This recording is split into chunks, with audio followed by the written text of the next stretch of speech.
नमस्कार दोस्तों। राहुल गांधी ने कहा, जीवन में हार जीत लगी रहती है, लेकिन किसी के बारे में खासकर उन्होंने जिक्र किया, कहा स्मृति ईरानी के बारे में या किसी अन्य के बारे में कोई भी भद्दी अशोभनीय टिप्पणी नहीं करनी चाहिए और हमें अच्छे मूल्यों के साथ में जीना चाहिए।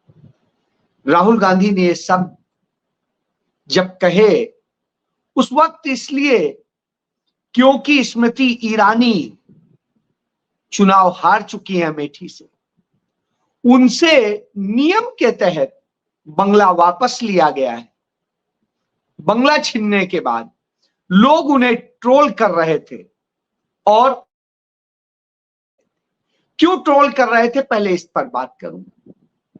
आपको याद होगा 2014 हो या 2019 हो, जब स्मृति ईरानी राहुल गांधी के खिलाफ चुनाव लड़ी, 2014 में हारी, 2019 में वो जीती, बहुत थोड़े से वोट से जीती।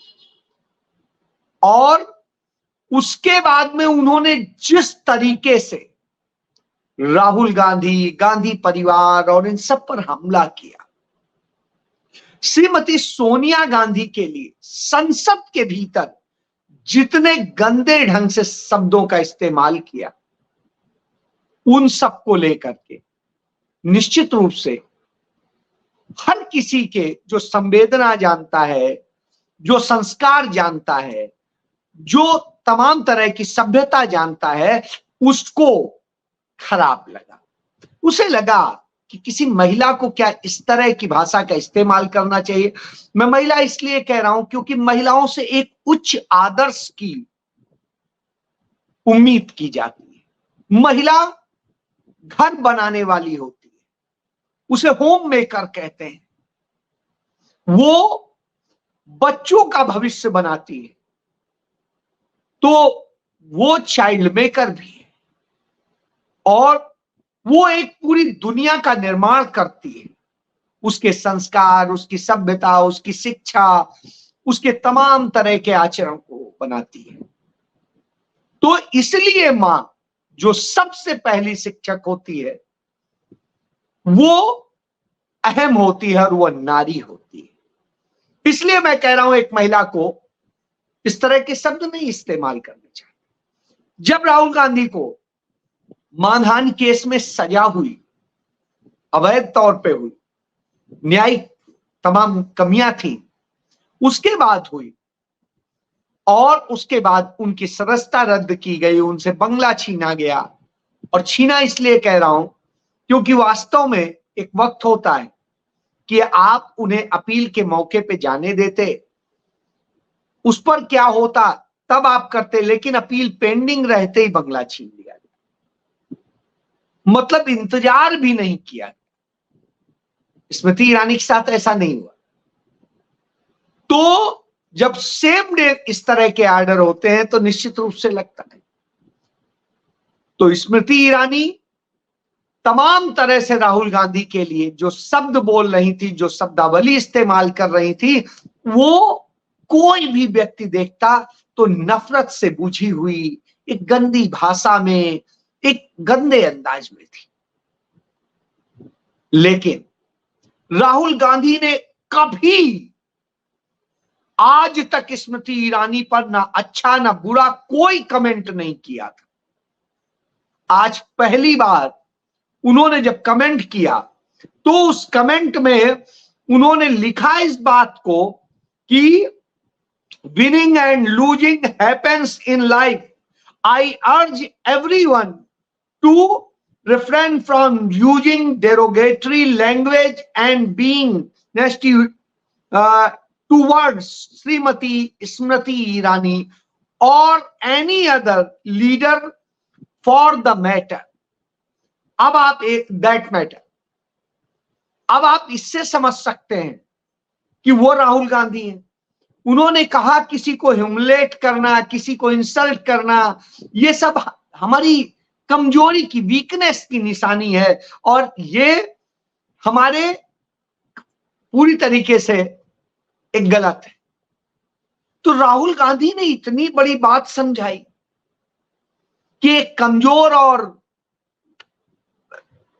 वो हीन व्यक्ति की निशानी होती है जब ये इस तरह की कोई करता है।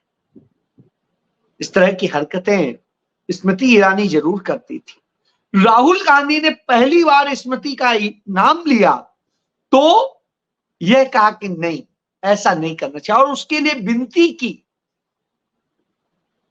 आप सोचिए, यह बताता है कि वह किस संस्कार, किस परिवार, किस त्याग की मूर्ति गांधी नेहरू परिवार का बेटा है। हमें गर्व होता है कि ऐसा लीडर है, और मुझे पर्सनली भी गर्व है, क्योंकि मेरे अपने निजी रिश्ते हैं। तो मुझे लगता है कि राहुल गांधी जैसा होना, शायद, मैं तो निजी तौर पे जानता हूं कि उस जैसा होना शायद एक सपने जैसा है। मैं खुद पालन नहीं कर सकता हूं जितने आदर्शों का पालन वो करते हैं, बड़ी कोशिश के बाद भी नहीं कर सकता। इसलिए मैं सैल्यूट करता हूं। बहरहाल यह हुई एक बात। लेकिन दूसरी तरफ भारतीय जनता पार्टी, क्योंकि स्मृति ईरानी उससे आती है, उनके संस्कार, अपशब्द, गंदी भाषा, गंदे आरोप, झूठे आरोप, और लोगों को खत्म कर देने, मार देने कि कांग्रेस मुक्त, ये मुक्त, गांधी मुक्त, नेहरू मुक्त, ये सब सोचने वालों के होते हैं। तो वो लोग जो इस तरह की भाषा सोचते हैं, वो भारतीय जनता पार्टी की सरकार, नरेंद्र मोदी की सरकार क्या करती है, यह उनके संस्कार और उनकी पारिवारिक पृष्ठभूमि को दर्शाता है। एक खानदानी व्यक्ति होता है, एक व्यक्ति क्या होता है मैं नहीं कहूंगा, तो वो दर्शाता है। उन्होंने आज एक नोटिफिकेशन जारी किया, जब 49 साल हो चुके हैं इस देश के अंदर आपातकाल लगे और उसका कोई औचित्य नहीं रह गया। जब 25 जून 1975 को श्रीमती इंदिरा गांधी ने आपातकाल लगाया था, तो क्या हालात थे, क्यों लगाया था, यदि उसके सारे तथ्य आप देख लें तो आप खुद कहेंगे कि बहुत सही फैसला था। और यह बात खुद आरएसएस ने भी मानी, और आरएसएस के प्रमुख ने इस बात को कहा था, ऑफिशियली कहा था, कि यह अनुशासन के लिए एक कड़ा कदम। तमाम सारे, चाहे बाला साहब ठाकरे हो या वामपंथियों में से एक पूरा पक्ष हो, उन सब ने सपोर्ट किया था श्रीमती गांधी का कि नहीं ये उचित। तो बहुत बड़ी तादाद थी जो कह रही थी नहीं, आपका यह कदम उचित है। क्यों उचित है? क्योंकि अमेरिका,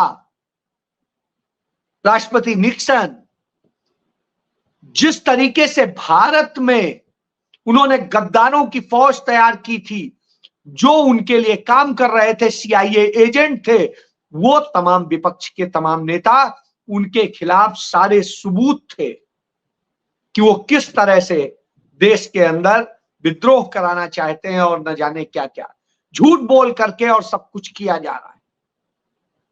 तब यह हुआ था, और तब किसी आम जन को परेशान नहीं किया गया, किसी संवैधानिक संस्था का, जांच एजेंसी का दुरुपयोग नहीं किया गया, और किसी बार एसोसिएशन के अध्यक्ष या तमाम सारे संपादकों को गिरफ्तार नहीं किया गया। कुछ भी लिख रहे।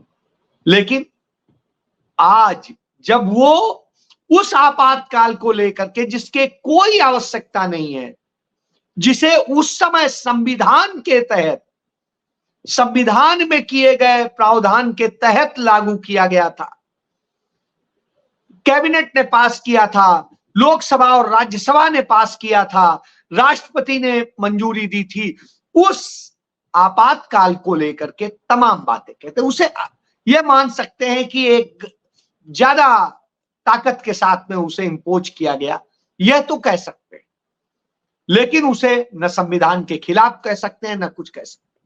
तो नरेंद्र मोदी ने अपने गृह मंत्रालय से एक नोटिफिकेशन जारी कराया कि संविधान हत्या दिवस, हत्या शब्द इस्तेमाल कर, हत्या शब्द जब आप कहते हैं तो आपकी मानसिकता को दर्शाता है, क्योंकि जो हत्यारे होते हैं वही ये करते हैं। हमारे राष्ट्रपिता महात्मा गांधी की हत्या करने वाले कौन थे? आरएसएस, हिंदू महासभा से जुड़े हुए गोडसे थे, सावरकर थे और तमाम सारे लोग। सावरकर बाद में केस में छूट गए थे, लेकिन ये सारे लोग जिन्होंने साजिश रची, उनको मारा और जिस तरीके से किया वो सामने है। तो हत्या करने का इंदिरा जी की हत्या की साजिश में किस किस का हाथ था यह भी पता करिए तो बहुत सारे सच सामने आते। राजीव जी की हत्या में साजिश पता करिए तो पता चलेगा। तमाम हमारे देश के क्रांतिकारियों को फांसी पे चढ़वाने और उनकी हत्या करवाने में इनका क्या योगदान था वह भी पता करिए तो पता चल जाएगा। इसलिए इनको हत्या शब्द आता है।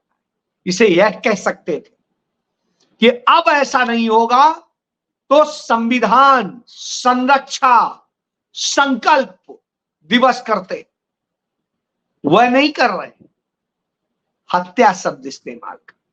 हत्या कैसे हो सकती है जब संविधान के प्रावधानों के तहत कोई कार्रवाई की जाती है तो हत्या तो नहीं हो सकती।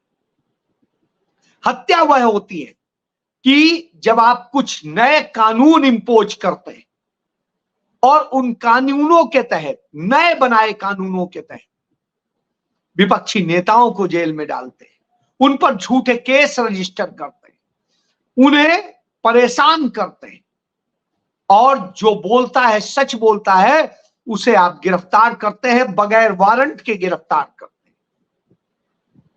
जी हां, कुछ ऐसा ही हुआ।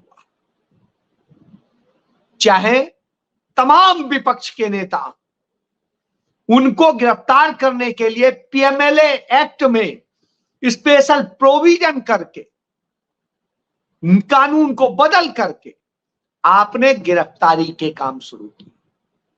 आपने राहुल गांधी को सजा दिलाने के लिए उन सारे मानदंडों को, सारी जो न्यायिक विधाएं हैं उनको तोड़ करके आपने सजा करवाई।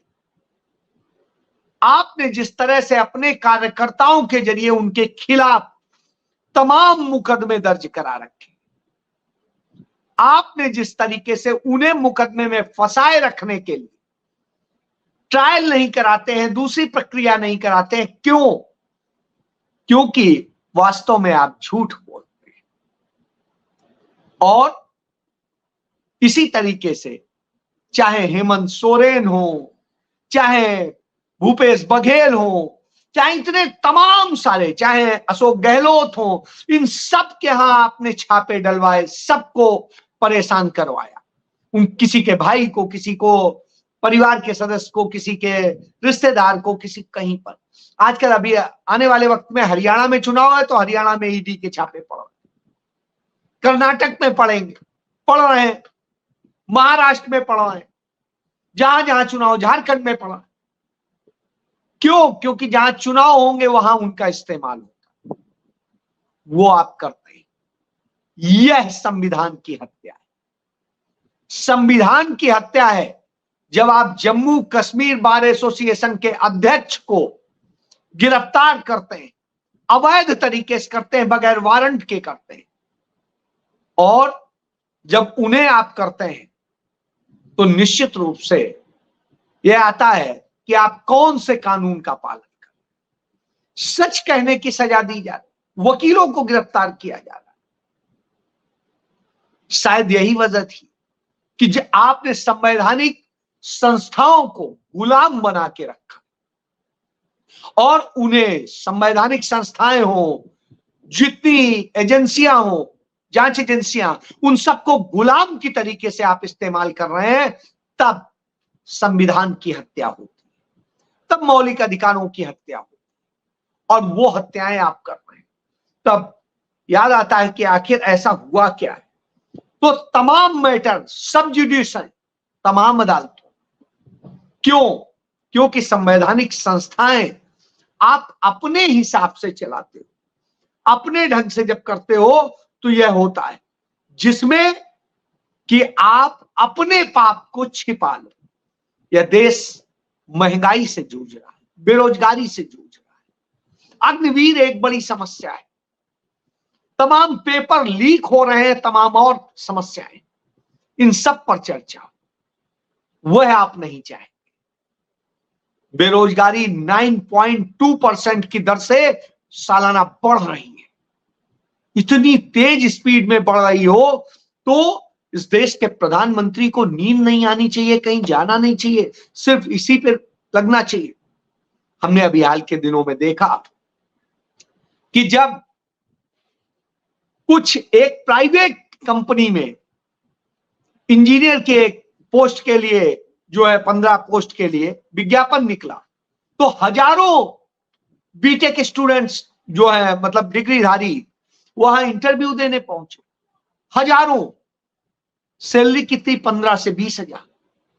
आप कल्पना करिए, इंजीनियरिंग कराने के बाद 4 साल, बीटेक कराने के बाद में बच्चे को आप 15 से 20 हजार की नौकरी के लिए, और वो भी प्राइवेट, लाइन लगवा रहे हैं। यह दशा है। हमने देखा कि 2018 में जेई के लिए एग्जाम हुआ था उत्तर प्रदेश में, और एग्जाम का सब कुछ हो गया, फाइनल रिजल्ट नहीं जारी किया जा रहा है। आज हम 2024 में आपसे बात कर, उत्तर प्रदेश में जितनी परीक्षाएं हुई हैं इस दौर, सब में यही हाल रहा है। बेरोजगारों की फौज खड़ी हो गई। केंद्र सरकार में यही स्थिति है, किसी को न्याय ना मिले, हर कोई पीड़ित रहे, इसके लिए आप काम करते हैं, तो यह स्थिति होती है। हमें एडवोकेट रोंगा की, जो Jammu Kashmir high court bar association के अध्यक्ष थे, उन्हें रात को 1 बजे उनके घर से गिरफ्तार किया जाता है। वो तो रोज हाई कोर्ट आते थे, कर लेते वहां से। ऐसी क्या इमरजेंसी आ गई? उनका परिवार कहे आप बताओ क्यों गिरफ्तार कर रहे हो, वो नहीं बताया गया, उठा ले जाया गया। सीसीटीवी कैमरे में पूरी घटना कैद है। फिर बाद में क्या है? कुछ नहीं है तो एनएसए लगा दो। यह खेल चल रहा है। इसीलिए शायद इलाहाबाद हाईकोर्ट बार एसोसिएशन के अध्यक्ष ने यह बात कही, वहां पर प्रस्ताव पारित हुआ कि अदालतें न्याय का मंदिर नहीं है और जजेज वहां बैठे भगवान नहीं है। उन्हें मी लॉर्ड कहना, योर लॉर्डशिप कहना बिल्कुल गलत है। उन्हें सर कहिए और कुछ आदर दे दी। वो जनता के पैसे से उसके वेतन लेते हैं, भत्ते लेते हैं, वो उसके नौकर हैं। उनकी ड्यूटी है न्याय देना, सही न्याय देना, समय पर देना, वो वही सिर्फ करे। तो high court bar association Allahabad यह प्रस्ताव पारित कर देती, जवाब नहीं है। हेमंत सोरेन के मामले में कोर्ट कहती है मन गढ़ंत आधार पर आपने आरोप लगाए और गिरफ्तार कर लिया, कोई सबूत नहीं है। संजय सिंह के मामले में इसी तरह से कुछ आया, और ऐसे तमाम मामले आए। तो आप इससे समझिए, आज तक राहुल गांधी के खिलाफ ये नेशनल हेराल्ड मामले में एक सबूत नहीं पेश कर सके हैं, एक चार्जशीट नहीं कर पा रहे हैं, सिर्फ केस को लटकाए। आज तक ये नहीं बता पाए कि कितने का आपने गड़बड़ की बात कही, 2000 करोड़, 5000 करोड़, 10,000 करोड़, कितने का, यह भी नहीं निकाल पाए। तो इससे आप समझ सकते हैं कि ये सिर्फ और सिर्फ संविधान की हत्या करते हैं। हैं, संविधान खत्म करना चाहते थे, उसे राहुल गांधी ने बचा लिया, उसके लिए लड़े, इसलिए इनको पीड़ा है, इसलिए अब ये लेके आए। और अब स्थिति ये है, इनका धर्म का कार्ड चल नहीं पा रहा है, जो धर्म की इन्होंने अफीम चटाई थी वो काम नहीं इस समय कर रही, इसलिए इन्हें पीड़ा है। इन्हें इसलिए पीड़ा है कि इनका खेल बिगड़ा हुआ है, जनता ने इन्हें नकार दिया है, तो बेईमानी से ये हर काम कर रहे हैं, इसलिए इन्हें पीड़ा है। इस पीड़ा के कारण ये अब ये फ्रस्ट्रेटेड होकर के इस तरह के कदम उठा, इससे आप समझ सकते हैं। लेकिन राहुल गांधी एक सज्जन व्यक्ति, वो मुद्दे को उठाते हैं, वो बेरोजगारी पे उठाते हैं, महंगाई पे उठाते हैं। उन्होंने अग्निवीर का मुद्दा उठाया और साबित हुआ कि तमाम अग्निवीरों को पैसे नहीं मिले। अब इनके लोग भागे भागे उनके यहां जा रहे हैं और ये कर रहे हैं। कम से कम उन्होंने न्याय दिलाने की बात की, ये अन्याय की बात करते हैं। यह अंतर है। दो जय